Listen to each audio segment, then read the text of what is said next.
আসসালামু আলাইকুম। সবাই কেমন আছেন? আশা করি সবাই ভালো আছেন। আলহামদুলিল্লাহ আমিও ভালো আছি। তো রান্না করতে আমার সবসময় ভালো লাগে। তো আজকে শুক্রবার, আজকে রান্না না করলে কি হয় বলেন? তো আজকে রান্না করে ফেললাম গরুর বিরিয়ানি, সাথে ছিল জর্দা আর তার সাথে ছিল সাদা ভাত। সাদা ভাতের জন্য আমি তৈরি করলাম মাছ ভাজা, বেগুন ভাজা, শুকনো মরিচ ভাজা এবং ৩-৪ পদের ভর্তা। আর সাথে তো সালাদ থাকবেই। তো সবগুলো আইটেম আমি একে, একে রান্না করে ডেকোরেশন করে নিলাম। আসলে আমি রান্না করতে যেমন পছন্দ করি, তার চাইতে বেশি পছন্দ করি সেটা গুছিয়ে বা সাজিয়ে খেতে। উম আসলে এটা ডেকোরেশন।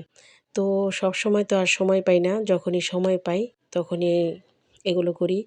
আর যেদিন সময় না পাই তো তাড়াহুড়ো করে খেয়ে ফেলি। আর আজকে বাসায় একটু মেহমানও ছিল।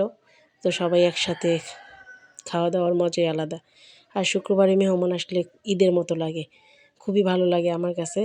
তো আজকে আমাদের বাসায় যে মেহমানগুলো আসছে তারা আমাদের রান্নাবান্না সবসময় ফেসবুকে দেখে।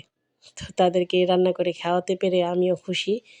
আলহামদুলিল্লাহ। আর ভর্তাগুলোর কথা কি বলবো? অনেক মজা হইছে। তবে একটু ঝাল বেশি হইছে। তো আলহামদুলিল্লাহ রান্না সবগুলোই পারফেক্ট ছিল। আর টেস্টিও ছিল। আর গরুর বিরিয়ানিটাও অনেক মজা হয়েছে। তো সবাই ভালো থাকবেন আর আমার সাথে থাকবেন এবং লাইক কমেন্টস করবেন।